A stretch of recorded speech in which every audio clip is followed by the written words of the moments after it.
Hi friends, అందరికీ నమస్తే. అందరూ ఎలా ఉన్నారు? అందరూ బాగుండాలి, అందులో నేను ఉండాలి. మీ అందరూ బాగుంటే నేను కూడా బాగుంటాను. ఈరోజు నేను రొయ్యలు గ్రేవీ కర్రీ అయితే చేస్తున్నాను. దాని ప్రాసెస్ ఏంటనేది చూద్దాం. రొయ్యలు అయితే శుభ్రంగా క్లీన్ చేసి పెట్టేసేసుకుని అందులో కొంచెం ఉప్పు, పసుపు. ఉప్పు కొద్దిగా వేసుకోవాలండి. రొయ్యలు అనేది ఉప్పు బాగా అబ్జర్వ్ చేసేస్తుంది. కొద్దిగా అల్లం వెల్లుల్లి పేస్టు, అందులో కారము. నేనైతే పచ్చిమిర్చి కొంచెం ఎక్కువ వేస్తానండి, 3-4 కాయలు వేస్తాను, అందుకని కారం కొద్దిగా వేసాను. పెరుగు కొద్దిగా, ఒక నిమ్మకాయ. నేనైతే నిమ్మకాయ మొత్తం పిండేశాను.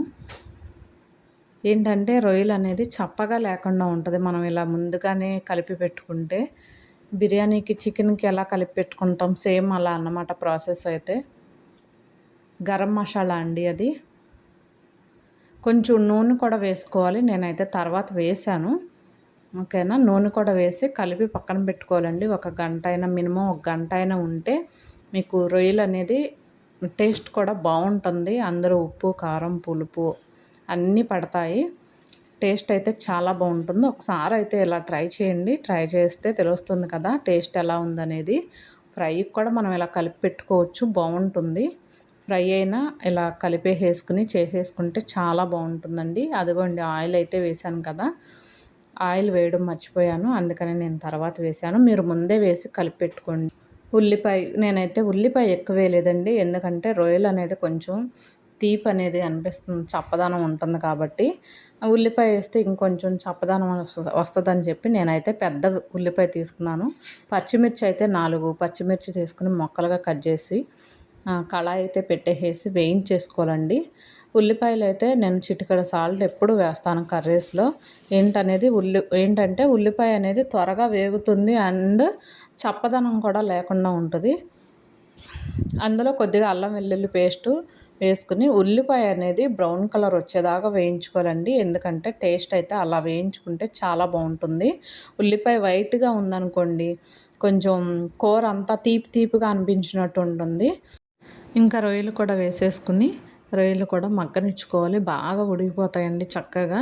తర్వాత ఒక టమాటా అయితే కట్ చేసి పెట్టుకున్నాను, టమాటా కూడా వేసుకోండి.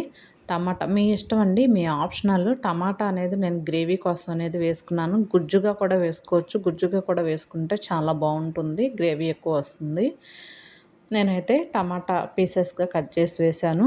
ఒక గ్లాస్ వాటర్ అయితే వేసుకోవాలండి. వాటర్ వేసిన తర్వాత కొంచెం సేపు మగ్గనివ్వాలి. రొయ్యలు కలిపి పెట్టుకున్నప్పుడు ఉప్పు కూడా వేసాము కదండి. ఉల్లిపాయలో చిటికెడు సాల్ట్ అనేది వేసాము. ఉప్పు అనేది చూసుకుని వేసుకోవాలండి, లేకపోతే మళ్ళీ ఎక్కువైపోతుంది. నేనైతే నాన్ వెజ్ కర్రీస్లోకి గరం మసాలా అనేది ఇంట్లోనే ప్రిపేర్ చేసుకుంటానండి. అది కూడా ఒక వీడియో చేసి పెడతాను. గరం మసాలా అంటే ఏమేమి వేస్తాను. ఈ కూరలో అయితే నేను గరం మసాలా అదే వాడానండి. రొయ్యలు గ్రేవీ కర్రీ అనేపాటికి నీచు వాసన వస్తుందని చాలామంది అయితే గ్రేవీ కర్రీ చేసుకోవడానికి ఇష్టపడరు. ఇలా చేస్తే మీకు నీచు వాసన కూడా రాదండి, చాలా బాగుంటుంది. మనకి కర్రీ టేస్ట్ కూడా రెస్టారెంట్ స్టైల్ టేస్ట్ వస్తుందండి. ఏ మాటకు ఆ మాట గ్రేవీ కర్రీ అయితే టేస్ట్ సూపర్ అంటే సూపర్ ఉంటుంది. కూర అయితే దగ్గరకు వచ్చేసిందండి. కొద్దిగా గరం మసాలా కూడా వేసేసుకోవాలి. నాకైతే ఇంట్లో కొత్తిమీర లేదండి టైంకి. కొత్తిమీర లేనప్పుడు నేనైతే ఇది వాడతానండి, కరివేపాకు. కర్రీ అంతా ప్రిపేర్ అయిపోయిన తర్వాత బౌల్లోకి తీసేసుకున్నాక కరివేపాకు వేసి గార్నిష్ చేసుకుంటాను.